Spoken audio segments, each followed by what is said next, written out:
Make your own metal jewelry holder. It is important to have some sort of container or hiding place for all your valuables. This in turn provides you with the necessary security for your most coveted possessions, or simply gives you an opportunity to brag them off. Metal jewelry holders, also called jewelry boxes or jewelry tins, are designed specifically for hiding your jewelry or just for holding them. You can make your metal jewelry holder into any shape or style and in any size, keeping in mind that it should cater to the kinds of jewelry you have. Constructing this kind of container is usually done by metal workers or jewelry makers as training ground for improving their basic techniques in working with metal. For you to keep your precious pieces of jewelry safe, follow the steps on how to make your own metal jewelry holder. Gather the needed materials and equipment.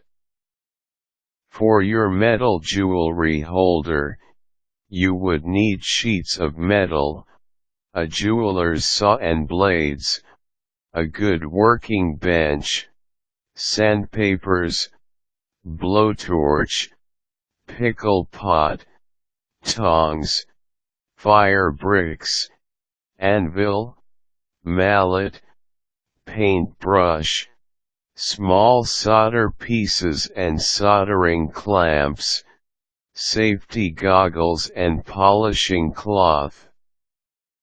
Choose your material. Begin by choosing the kind of metal you would want to work with. Silver and brass are good suggestions for your container. Measure the length, as well as the circumference of the cylinder you are going to construct. Remember to consider the type of jewelry you are going to put in your metal jewelry holder. Construct the body. Using a pencil, draw rectangular cutting guides, utilizing the acquired values for length and circumference directly onto the metal sheet. Cut the metal sheet by using a jeweler's saw. Using files and sandpaper, smoothen the acute edges. Remember that it is best to have smooth edges when soldering. Solder the item. Merge and anneal the rectangular piece by using a blowtorch, then let it fall into the pickle pot utilizing the tongs. Dry off the rectangle after cooling. Using a mallet, shape the cylinder placed on top of a curved or rounded anvil. Remember to keep your cylinder rounded and that the edges fit nicely.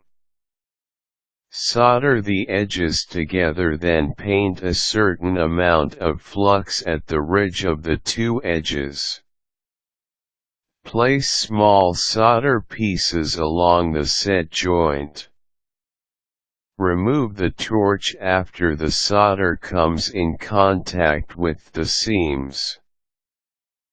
Place your cylinder into the pickle and pot and allow it to cool. Get rid of excess solder by filing and sanding away the said cylinder.